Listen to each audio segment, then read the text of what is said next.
Hello!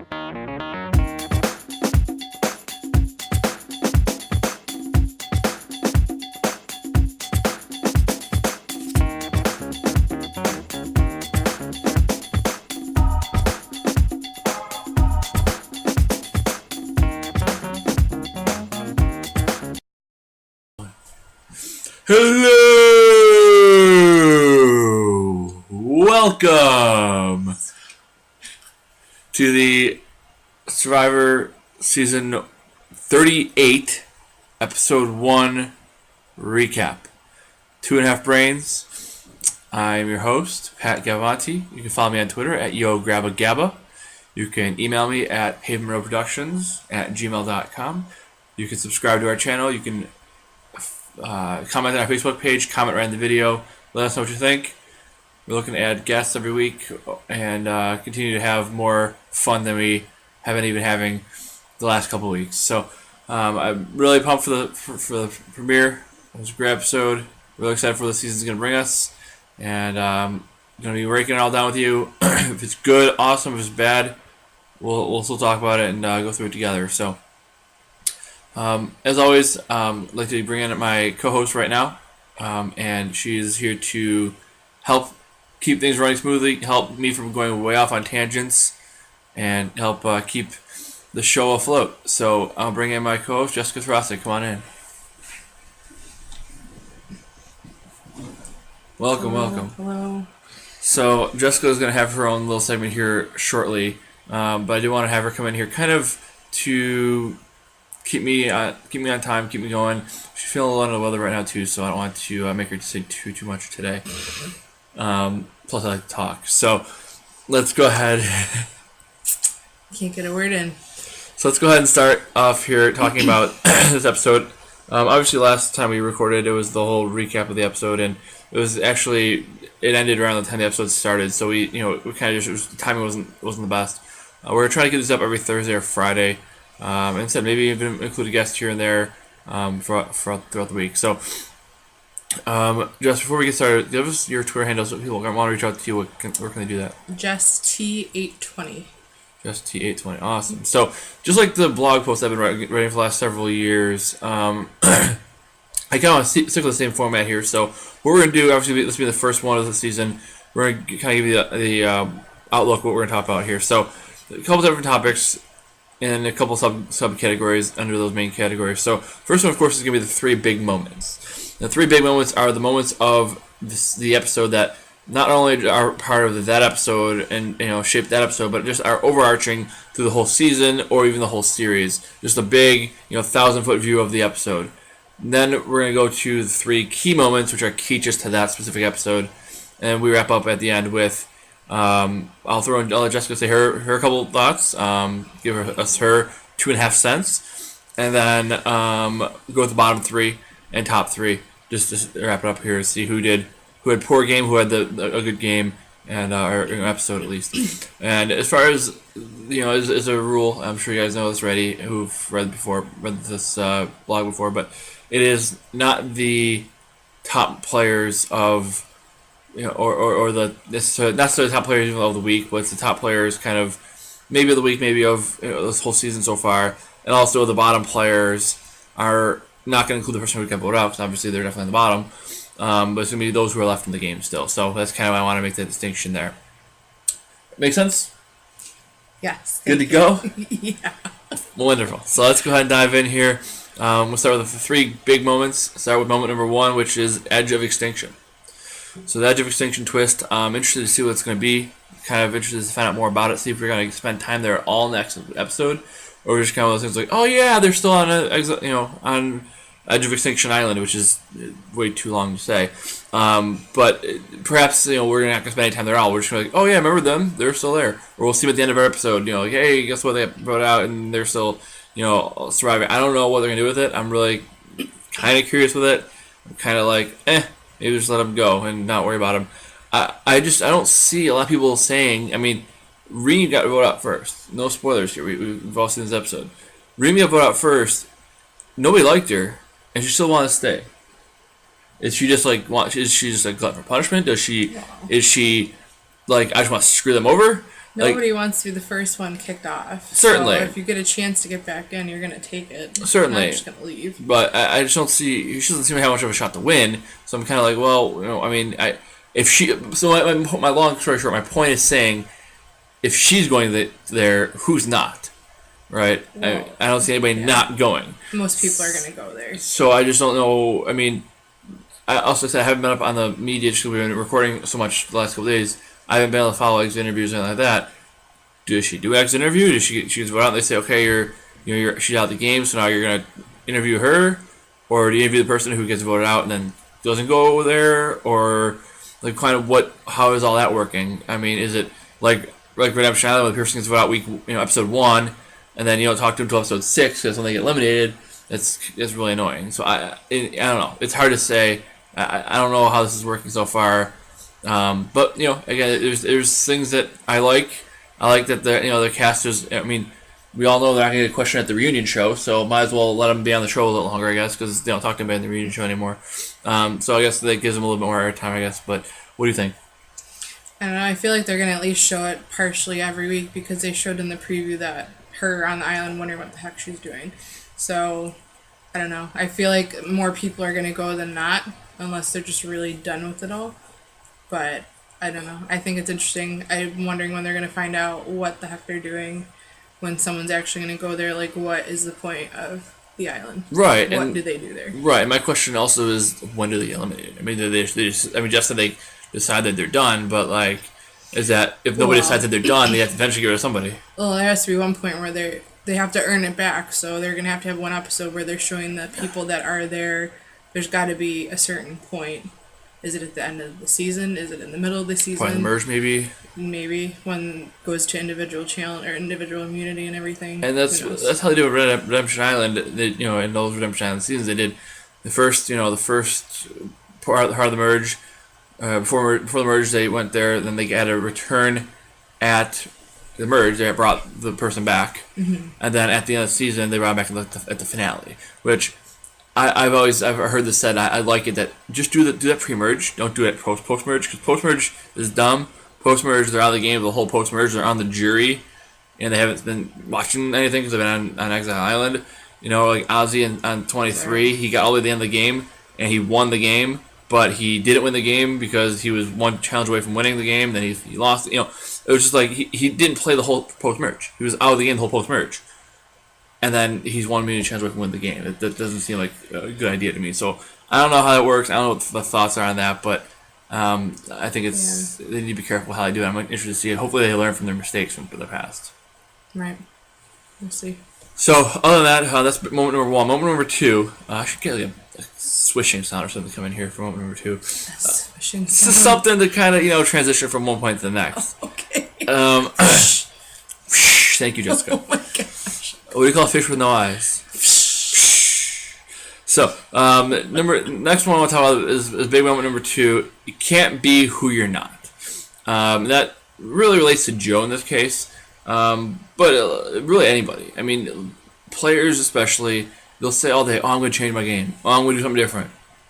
And if they make a conscious effort to do something different, like somebody plays a completely different game than they used to, usually it doesn't work out well because it's not them. And they don't win or they don't make a big move or go far. Most of the time, people say, "Oh, I want to do something different. I want to change. I want to be better." Blah blah blah. And that's true in life too, honestly. But in Survivor, people want to make a change. Want to do something differently. Want to make a different move, play a different type of game, and they go out and do the same exact game. Why? Because that's just who they are. Joe Amazing can't not win challenges. He can't not lead his team.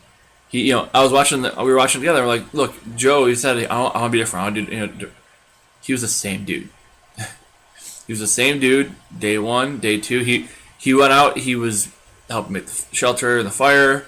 He was helping with all those things. You want to help at least do that stuff. It's more to the point of the challenge that he still threw himself out there. And True. I'd never seen any other season with him in it, but you could tell he knew, or just. He jumped out there and took charge of it. Took charge. He was. I mean, when they need somebody to go across and climb up the rope, right, and do the balance beam. He did 2 parts of the challenge rather than the other team that only had one separate person do. Right. Beginning and then the middle. And he's the best. Adam, no, he's one of the best challenge competitors ever. But the fact of the matter is, if you're trying to play a different game, going out episode 1 and leading the challenges and being the go-to guy on everything and being the master, you can't not do that. You know, you can't. He is who he is, and as much as he wants to change and do something different and have a different type of challenge and be a different type of player, it's not. He is who he is, and he's not going to ever be. You know, he's not going to be the guy who sits back. And as a competitor, you don't want to sit back. You know, I mean, for me, even if it's a smart move to not go hard in the challenges and kind of let them go as they may. As a competitor, I don't want to do that. I don't want to sit back and be like, oh well, maybe I'll lose this one.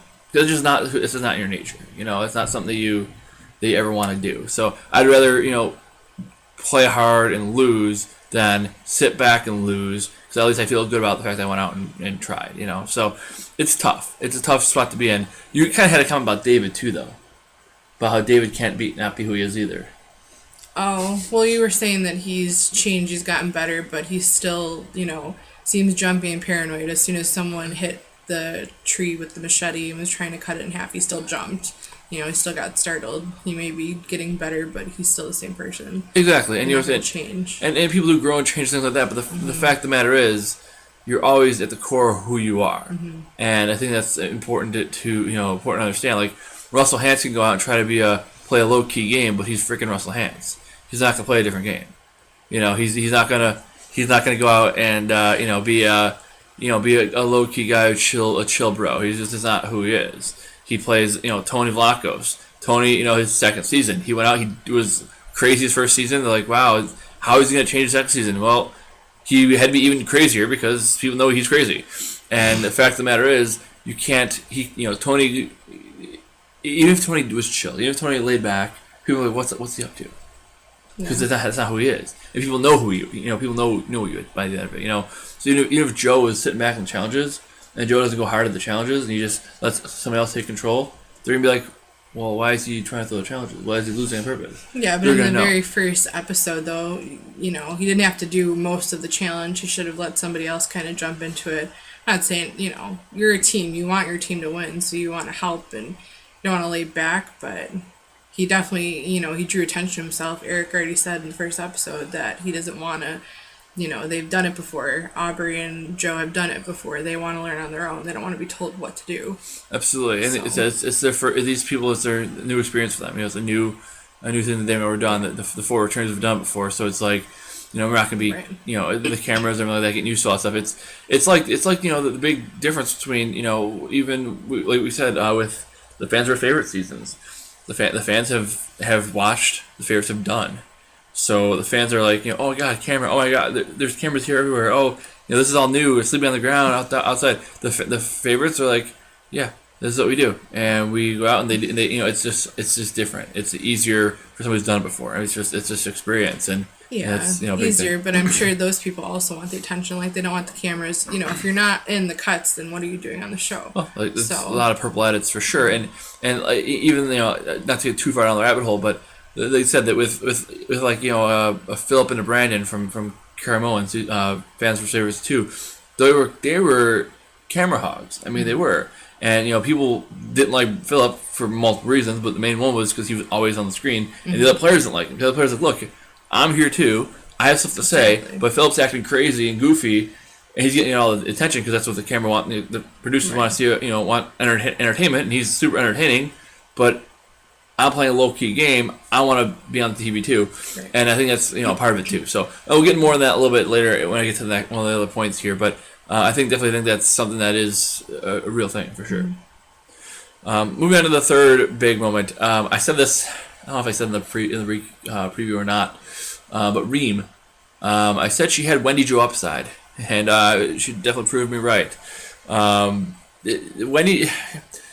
Reem was the typical first boot, and it sounds bad to say that, but the 40-year-old mom, decent athletic, outspoken, usually from California or New York, just says what's on her mind and pisses everybody off, and that's just what happened, and that's just who she is, and I think that's just a typical. I mean, that's Katrina Radke for you from 35.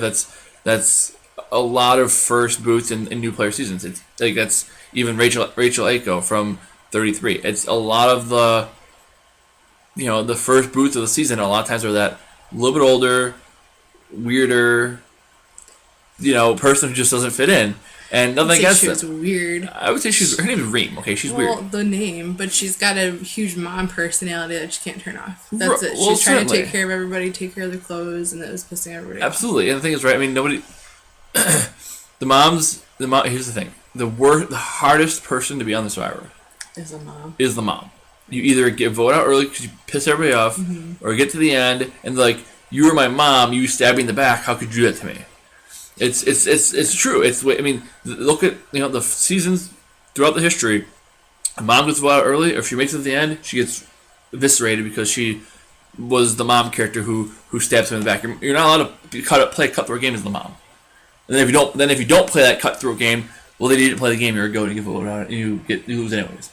Yeah. So there's no winning. It's so hard to win. If you're a mom, don't act like a mom on Survivor. True, and it's hard. It's just right. Play the Carolyn Rivera game, Mama C. They call her Mama C, but she wasn't mothering to people. She played her own game. She looked out for herself. Denise Stapley, in my opinion, one of the best players of all time. She was, again, a mom. She was a little older woman, but she treated everybody as equals. She listened. She and her therapy background certainly had a part of that, but she has that. Wendy Jo. Wendy Jo said, "Oh, my husband sent me the first boot. I'm going to show him," and she showed him that he was right. It's one of those things. It's hard not to be who you are, like I said, and at the same time, that is the most difficult. I'll say it. Being a 30-year-old dude, easy to play Survivor. It really is. Being a 30-year-old fit dude who's good looking, being the Wendell Holland, being the whoever. That's nothing against Wendell, but it's easier. It's an easier game than being a Chrissy, or whoever. It's just a different type of person. Social game has a lot to do with it, of course, and the social capital has like I said, a lot to do with it. But also, I feel like with somebody like a Wendy Jo, or in this case Reem, you've got to just go with the flow. I said to you, first episode of Millennials with Gen X, right? Zeke Smith, he knows that there's a storm coming. He knows that he's got to be, they should start building the shelter. They should start working, getting roof over their head because it's gonna start storming, and he knows that. And he was right. It started storming, and the Millennials were screwed. Guess what though? He didn't say a damn thing. He shut up. They all wanted to go swimming. He went swimming with them. He knew what the right thing to do was. He knew he was right, but he shut up and just went with it. Because that was the smart move. Because you're playing a social game. If you're the one who's sticking out, and he stuck out anyways. He was the oldest millennial. He was a little bit, he was a nerdier guy. He didn't fit in, necessarily. He had the Hawaiian shirt, so he definitely didn't fit in, But he knew he had, some obstacles anyways. So instead of being, being like, I'm gonna be the annoying guy too, he kind of just like, all right, look, I'm just gonna be part of the group. He ended up being a provider. He ended up doing some great things for the season, and he was a rock star. And it was because instead of going out and trying to be the person who's taking control, or trying to be the person who's the different person for whatever reason, different, and it's being they say all the time, it's always the older lady or the minority who's voted out first, and I hear that, and I don't think it's racism. I don't think it's ageism, like Reem says it's ageism. I think it's you're in a group of people, and you need to get rid of one of those people without really knowing much about any of them. You're probably gonna pick the person who's less like you. It's just socially, it's just the way it is. And it's in certain situations, somebody just isn't like you. They're a little bit off, a little bit different. Unfortunately, it's kind of the way it is a lot of times. I feel like it depends on the situation, though. Because, what season was it with Gonzalez? Was that last season? Yeah. And she was booted off first, but she was just being a crazy bitch. And she was talking to people during tribal, so that just pissed everybody off. So I knew she was going to be gone. She was. And that one was a little weird, too, because the weird guy was Jacob. He was a consensus first boot. He was going first. Until she pissed them off. Well, until he got sent to Ghost Island. Yeah, and then it was Donathan or her, and she was the next one to go. Right. But certainly could have been Donathan, because Donathan was also a weird guy. But it was Gonzalez. Why? Because she started, causing trouble. Causing trouble, right. So the fact of the matter is, yes, you want to be you, but you also don't want to stir the pot. You got to just, like I said, I've said this before. I'll say it again. Sleep the first 15 days. Just don't do anything. Like if you honestly, I'd rather than be like, wow, this guy's lazy. He's a jerk. He's not doing anything. I'd rather that be the case than me being the loud, annoying asshole. Yeah, but if they think you're lazy, they're gonna have more of a want to get rid of you. Then. Sure, but I'd rather come across as somebody who's easily beatable than somebody who's out in your face and being annoying. I mean, if I'm sleeping all day, and at least if I'm doing at least something, I'm pulling some sort of weight, even if it's not all my weight. I'd rather that be the case than me being the one who's in everybody's face. I want them to forget about me for a while. That's what I want for the first. I'll get a purple hat for the first. People won't even know who I am for the first couple episodes on the show or whatever. That's fine. I'd rather that be the case than them not being able to have a conversation without talking about me. I don't want. I want to be on anybody's tongue. I want to be out of the way. Or they talk about you because you're being so damn lazy and just laying there not talking to anybody. You're not being social. Well, sure, yes, being social, of course, is important. Yes, that's. But my point is, I'd rather be under the radar for the first few days than be over it. So, other than that, anything else to add to that? We want to move on to the next section. Let's move on. Okay, so the 3 key moments. This is the 3 moments of this specific episode, and it could be a little bit of a multiple episode arc thing. Of course, this one's the first episode, so it's just gonna be this episode. But I want to talk about Joe's tribe wins immunity. That's first key moment. Not surprised. Joe's tribe always wins immunity. It was funny how his Joe's Survivor career, I guess you could say, started with they won the first immunity challenge, but then they lost a couple. They lost, in fact, 2 in a row, and he struggled. We weren't sure, his tribe seemed like the Dodo tribe. They seemed like they didn't know what they were doing. They got rid of Vince and Nina, and Will, as soon as he got a chance to get out of there. So it was a big mess. Since then, he's done rather well for himself. The only pre-swap, whatever you want to call it, immunity he's lost was when Mike Holloway threw the challenge. So, and they threw the challenge, ironically, to get rid of Joe, and then they'll reversing the course and getting rid of Joaquin. But since then, he's dominated. I mean, he was Bion on his second season, and Bion dominated. And then he won. He started off by winning all those immunities. Joe's a challenge beast. I mean, there's nothing else you can say. I mean, Joe is clutch. He gets stuff done. He wins challenges. And they've called him the Survivor MacGyver, but he certainly is. There's nothing he sucks at, and that's huge. So something to keep an eye on going forward. See if Joe's tribe can continue winning immunity. Because if you look at the last few seasons too, the winners of the last few seasons have done really well in pre-merge immunities. Their tribes have won. Now, possible exception of that was David versus Goliath. Nick and David tribe wasn't great, but they weren't terrible. They didn't suck. They didn't. Yeah. It was about an average. They may be a little bit below average tribe, but they weren't terrible. So it's something to keep in mind. Something to keep an eye on. Ben's tribe won a lot of immunities pre-merge. Wendell's tribe won a lot of immunities pre-merge. Sarah and all all of them going back. Going back and back and back as far as you can go.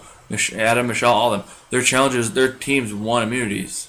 Their tribes won their early immunities, and something to keep an eye on, because you get that numbers advantage. If you keep that core alliance together, if you form a good alliance pre-merge, you could go really far in the game. Of course, the opposite of that is the Matt Singh from 25, where you just lose every challenge, and then you're tougher because you've gone through every immunity challenge, and then the core that's left of that is ready to dominate too. So it's there's pros and cons both way. You kind of don't want to never go to tribal council, because then you just can't vote people out who you want to get rid of, and that's a problem too. Stuck. Can be, but in this case, if you get the numbers advantage, it's put it this way. Spencer on 28 was an underdog because he was supposed to be a villain. He was cast to be a villain. He wanted to be a villain. He said he wanted to be the bad guy of the season, but then he goes down the numbers the whole time, and he was the underdog. And he was a fan favorite. Playing from the top is so much easier. If you have all the numbers, and they have the numbers all season, it's way easier to win the game when you don't have to scramble. When you can just stay the course, take it all to the end. Do the Wendell, do the Dominic thing. Just stay together. Keep blowing out people who are not in the numbers. And you stick to the end, make a couple moves here and there, and that's it. You don't need to do anything else.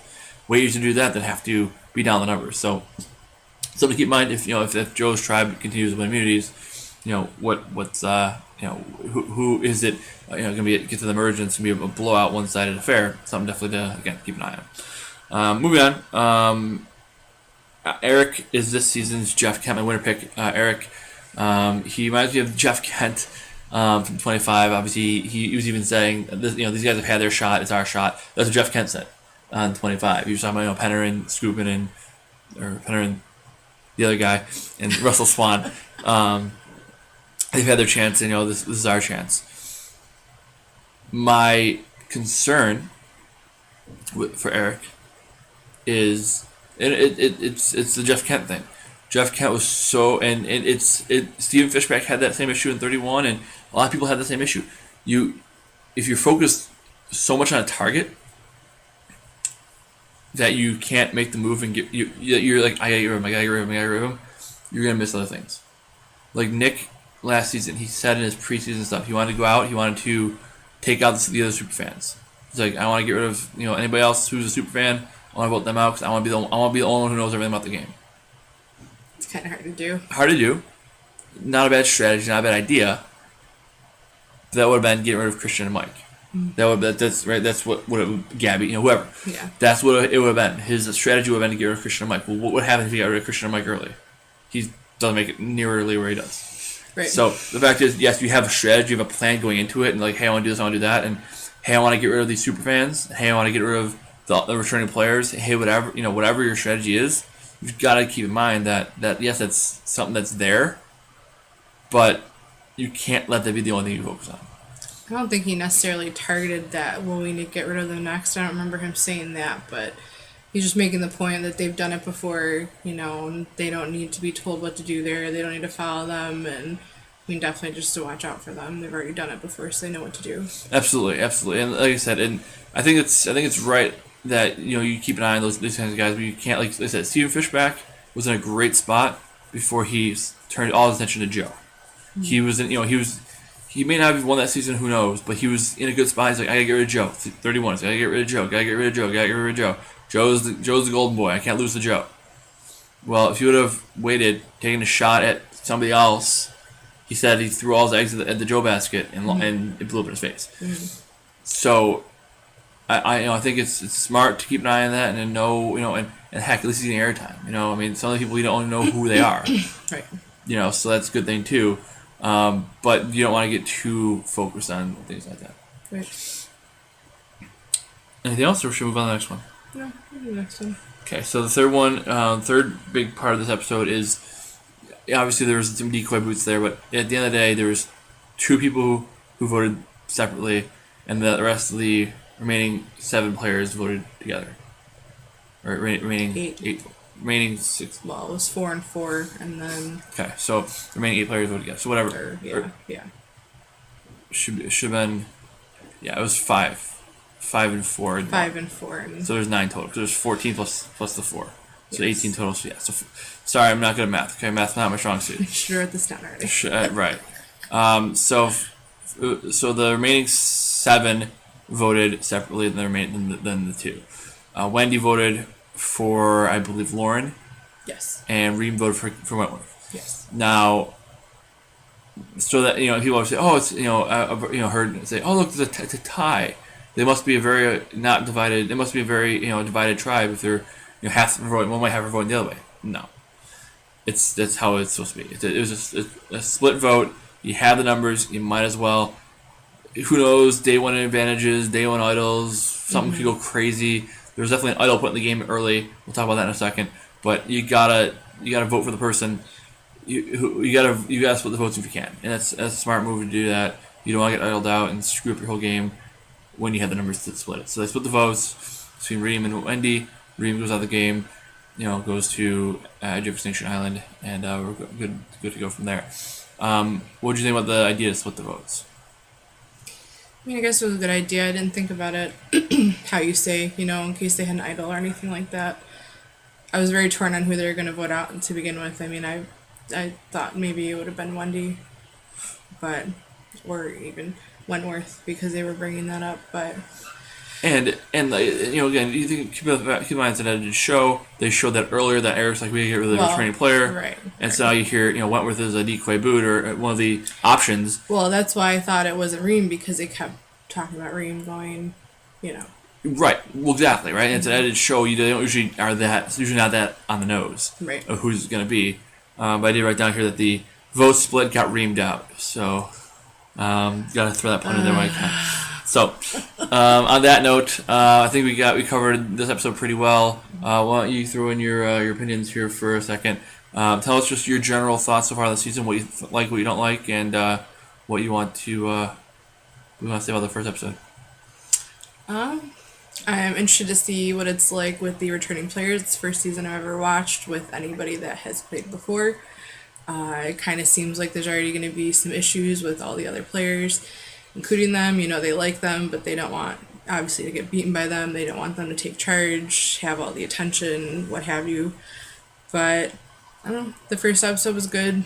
I'm not really surprised, I guess, on who got voted out. I'm curious to see how things are going to go. If, like you said, Joe's tribe's going to keep winning immunity challenges. We'll see if they dominate. See what happens. Awesome. So, and obviously with the top 3 and bottom 3, we'll kind of give our thoughts on each person here as we go through, give our take. Real quick, let's go through the bottom 3. And this is just dun. This is just who had so far not a great start. Doesn't mean anything. Doesn't mean they're gone next. This is not my prediction of who's going. A lot of times my top 3, go out next. It doesn't really mean anything. It swaps, idols, things happen. It's just who's had a good week, who had a bad week, and I'm gonna make an argument for it or against it. And you might agree or disagree with what I have, and obviously you can argue that as much as you'd like to. This is what I have though. I have for the bottom 3 for number 1, obviously is Wendy. It's not a surprise. The issue is it became obvious, right? I mean, the 3 of them are off doing their own thing, and the rest of the 6 players are back at the shelter talking. Yeah, I mean, it's kind of unfortunate because they were there to help Keith.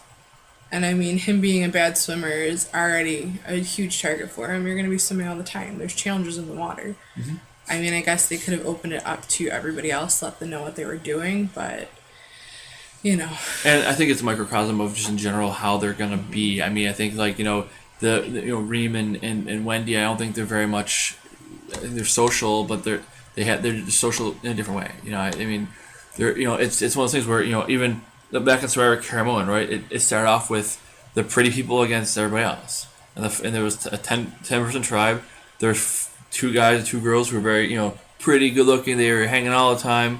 And there were 6 people who were kind of like the outcasts. Mm-hmm. Well, the problem is when there's 4 people who are good looking and 6 outcasts, the 4 people who are good looking go off and they think how awesome they are, and the other 6 are hanging back. What do you think is going to happen?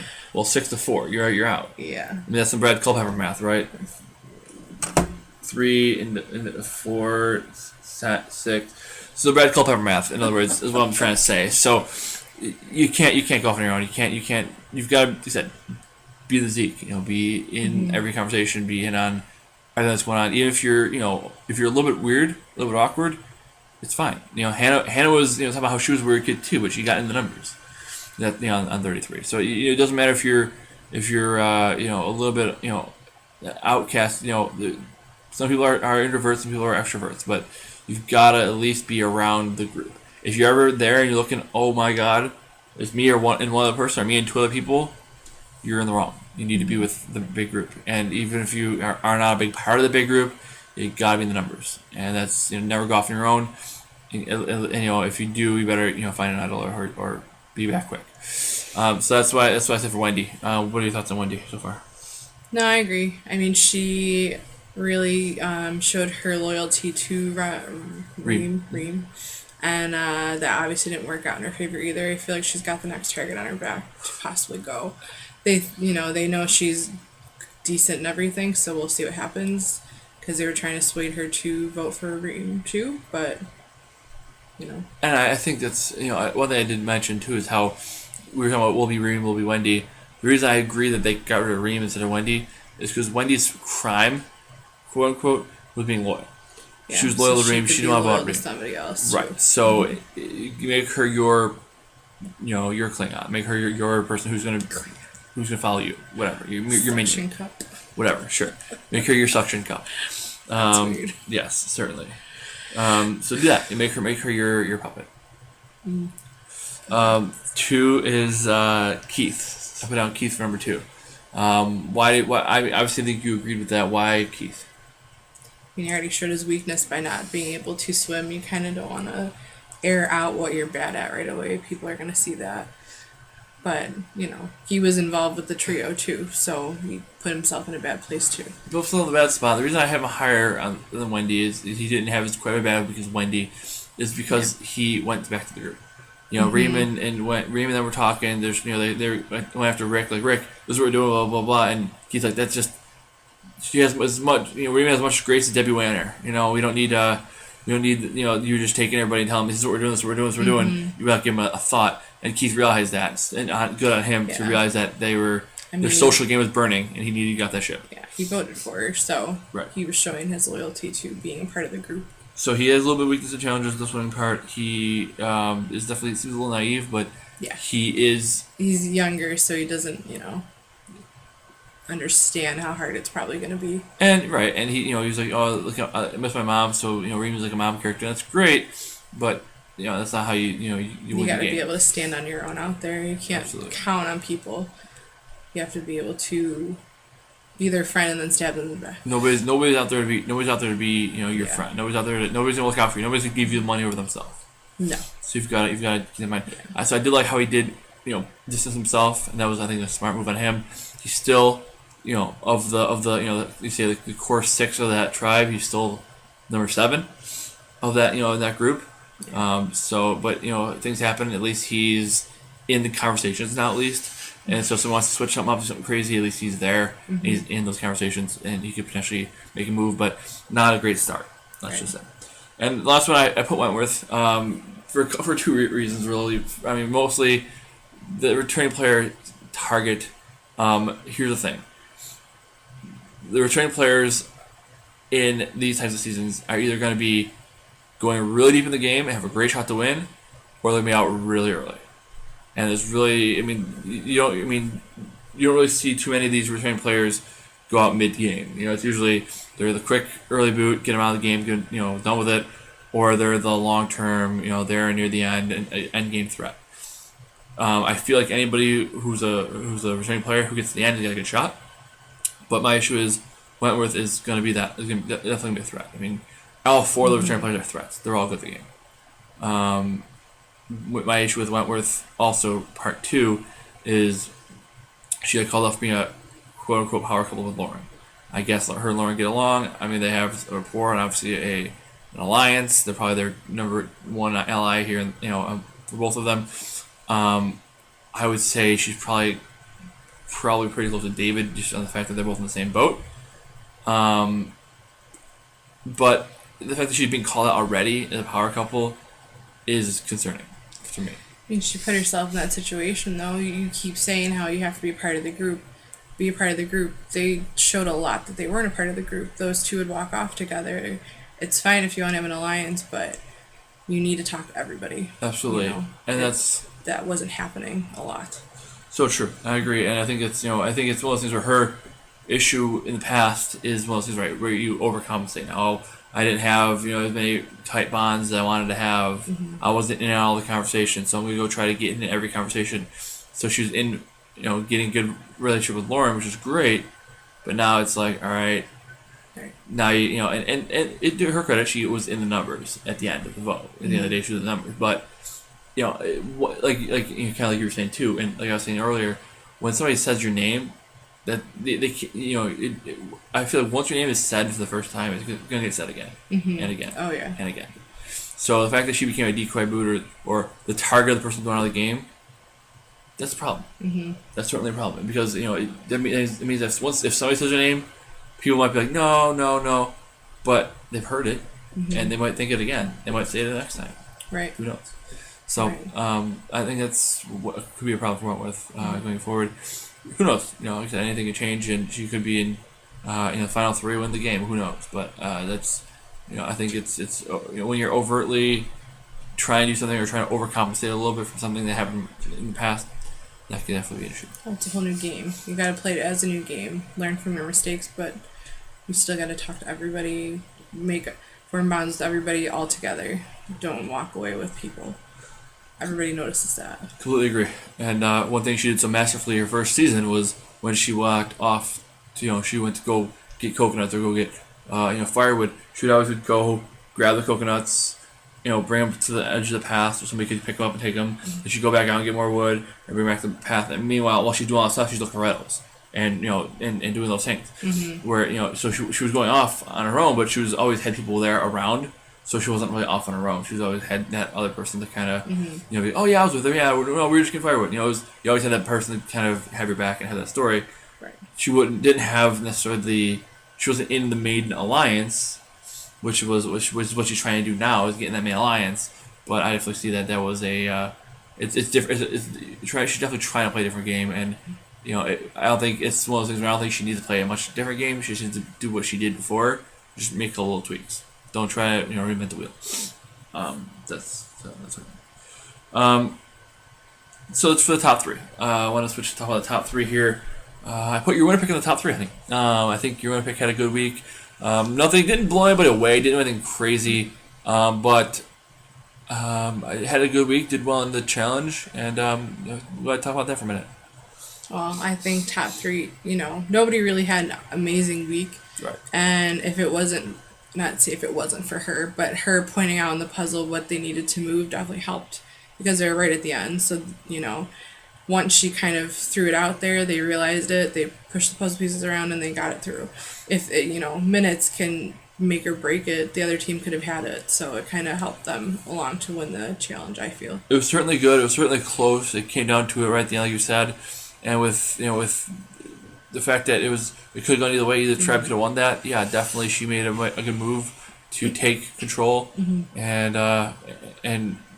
she showed that she's not only physically in good shape and can do well in the challenge, but showed that she's not dumb either. And she definitely pointed out something that they were looking for, and I think that's one of the things too. I think when you're winning, it helps. When you help do well in a challenge, and you're not like the person who's always leading, but just the person who got him over the hump, or the puzzle person. Puzzle person is invaluable on a tribe because it always comes down to the puzzle, right? And David Wright is good at the puzzles, and I think that's why they came back. The tribe came back because David's good at the puzzles. But I think it's one of those things where if you are good at the puzzles, you're either the hero or the goat.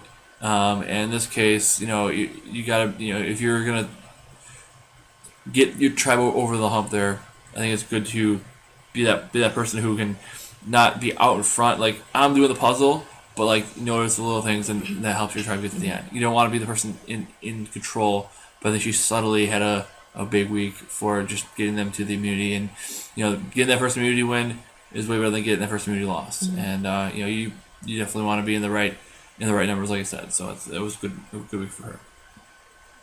For number two, we talked about Rick. For number two, the news guy, the news anchor.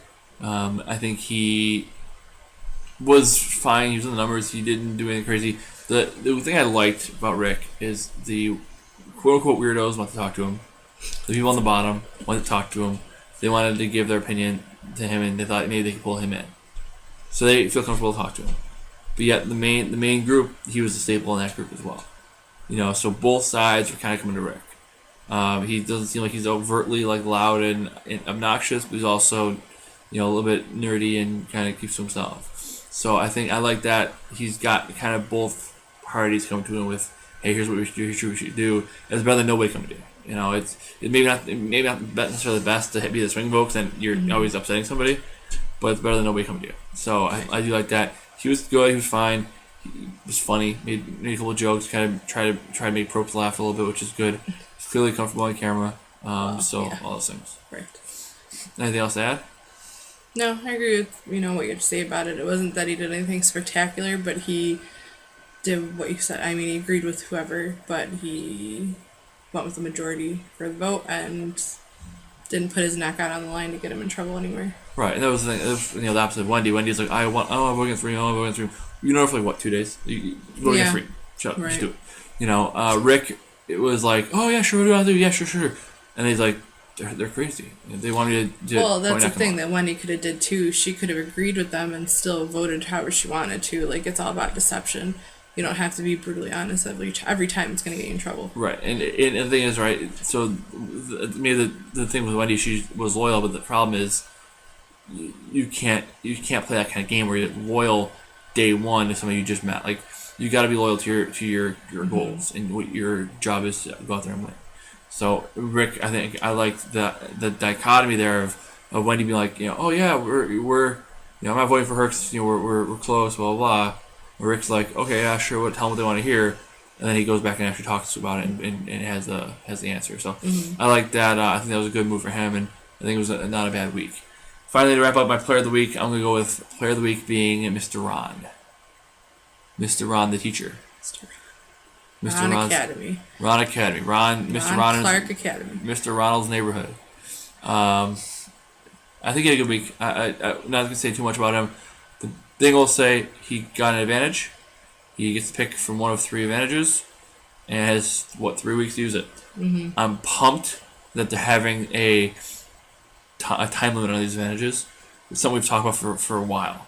You can't let people have advantages that last the whole game because they'll sit on them. It'll be boring. You can't get them out. That's what went down winnable head oils. Got down the end of the game. Yeah. You couldn't vote them out. You couldn't get rid of them for the final 6 weeks, 6 episodes. We'll see how many idols they do. They might not do all of them as a time limit. True. No, I agree, and they probably won't. Mm-hmm. You're probably right. There probably will be some that last the whole time. Yeah. But this is a day one advantage. That the day one advantage is always a little bit different. So right. So they do legacy advantage or super idol, whatever. Mm-hmm. But I like the fact that this was a one-time thing that could become more. But I like the fact that they did it this way. I think it was a cool. Yeah, I just like the choices too. They got to pick what they wanted to do with it. There's not just an idol to save yourself. What was it? They had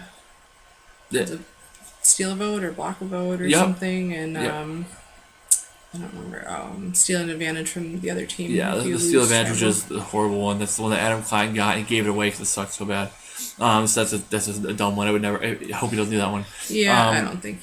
I think he's smarter than that. So yeah, I think he's smarter than that. That's a trap that you don't fall in that trap. But yeah, I mean, there's plenty of options, and I like the fact that there's time limits on them. I also like the fact that it was kind of what the Game Changers won with Cochran and Debbie. We're like, hey, here's pick one of these 3 advantages you want to use, and Debbie picked the extra vote or whatever, and I think it's I think this guy's Ron's gonna make the right choice too. I think seems like he knows what he's doing. We'll see. Next week he could be voted out for all we know, but this week I think at least. Joe loses tribal, or Joe loses the immunity challenge. Certainly, right. Well, that's not likely, but we'll see. Anything can happen. Crazy things happen. Puzzles are the great equalizer. Joe's good at the carnival games. Joe's good at physical strength. Joe's good at endurance. Joe's good at pretty much everything. I haven't seen him really crush a puzzle. Yeah. Maybe the puzzle will be his kryptonite. I really don't know. But at the end of the day, right now Ron's my top performer, and that's. I'll have to say about that. So, other than that, that's pretty much all I really wanted to cover for this episode. Any last thoughts from you? Anything you wanted to throw out there, or anything you're looking forward to, or you want to point out, or anything from the previews or anything? I'm just interested to see what the next episode brings. It kind of sucks how Wentworth smacked her head too during the challenge. It's really unfortunate. But. We'll see what happens. I'm curious to see what's going to happen with the former players because obviously there's a huge target on it from the preview alone that they're kind of concentrated on them. So we'll see what they do. So they do. I agree. And some about the name Kelly's been smacking their head, getting bloody heads because on season 30 they dropped a entire shelf on that Kelly's head. And it was bleeding, and she had a concussion, no doubt. That's not good. So, bad timing. But it was funny to Reem point that out. Oh, Kelly's even, she got hurt in the challenge. Sure, but it's not holding them back. She still was one of the better players. I'm Wow.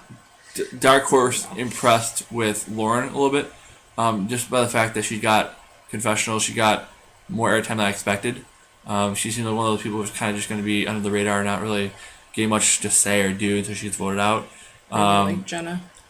Like Jenna, like Chelsea. The Chelsea is the purplest of all purple players. She's had 4 confessionals all season. Yeah.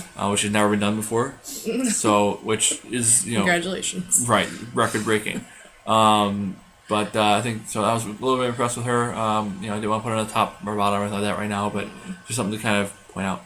Other than that, I think that's it. I think we got good start to the season. Feeling good about it. We'll see. Like I said, we're gonna try to get this up on Thursday every week. So if you have, you can have it for Friday morning of the week, in your drive to work or whatever. Said definitely comment, subscribe so you don't miss anything, and let us know what you think. Let us know if you want to be on the show. You want to give us your feedback. Definitely love to have it. Email us pavementproductions@gmail.com. Tweet me at YoGrabAGabba. Facebook Pavement Productions. Comment, subscribe. Tweet Jessica. Just T820. And other than that, I think that's pretty much all we have. We'll definitely be back next week. Hopefully it's another fun episode. Hopefully we have a lot to talk about. I think that's pretty much it. Thank you, Jessica. You are very welcome, sir. I've got nothing else for you. Because the tribe has spoken. Bye.